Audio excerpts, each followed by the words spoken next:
Welcome to Theme 2 of Redeemed Sexuality, Identity. The next few sessions in this theme are all about disrupting and interrupting the cycles of sexual shame and sin that keep us trapped in broken behaviors. How do we do this? Not primarily by tinkering with our behavior, but first by addressing who we are in Christ as sons and daughters of God, interrupting that shame cycle with the deeper truth of our identity in Him.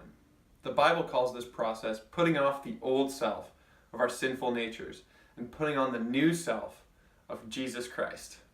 That's why Ephesians 4 verses 22 to 24 are the focus for session 6, the wounded self. This session helps people understand how their broken self-images feed into old patterns of sexually thinking and behaving, whereas a redeemed self-image, the new self we have in Christ, initiates a new cycle of overcoming temptation and growing in sexual health and wholeness. Check out the list of core beliefs at the bottom of page 48.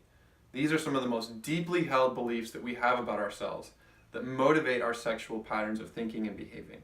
The cycles of addiction and redemption on pages 49 to 50 are critical in understanding this process. You don't have to be an addict to find yourself in the cycle of addiction. You could simply be struggling with sin or shame, or even the trauma of sexual abuse or assault. We all find ourselves in these patterns at some point or another. In some ways, we've already seen the cycle of addiction at work when we read Tom's story or Ashley's story in session 4. Those are perfect examples of how people move through fantasy, ritualization, acting out, into despair, and back into it all over again. The cycle of redemption, on the other hand, is something we haven't seen. I find it helpful to think about these two sexual cycles as two trails. One of them is a well-worn, smooth trail that you can travel down quickly and easily. That's the cycle of sexual addiction. We've been down it so many times that going down it is easy. But the cycle of sexual redemption is a trail that we need to blaze because it's so new and unfamiliar for many of us. Sometimes when traveling down that trail, it can feel like it takes so much work just to get a few feet. But the longer we travel on it, the more we tread down that path, the smoother it gets, and the more automated our brains become in following Jesus and putting off our old selves and putting on our new self as we travel this road to freedom.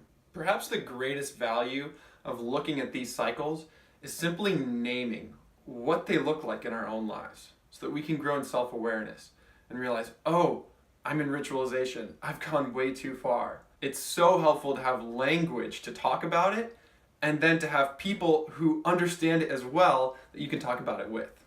For a deeper understanding of addiction, trauma, and sexual cycles, I encourage you to read Healing the Wounds of Sexual Addiction by Mark Lacer or No Stones by Marnie Ferre. They are excellent, Christ-centered approaches to these topics. They go into it in greater depth than what we're able to do here. The next step exercise for this session, healthy body image, is delicate but important. In fact, I think it deserves a weekly meeting of its own if you really want to do it.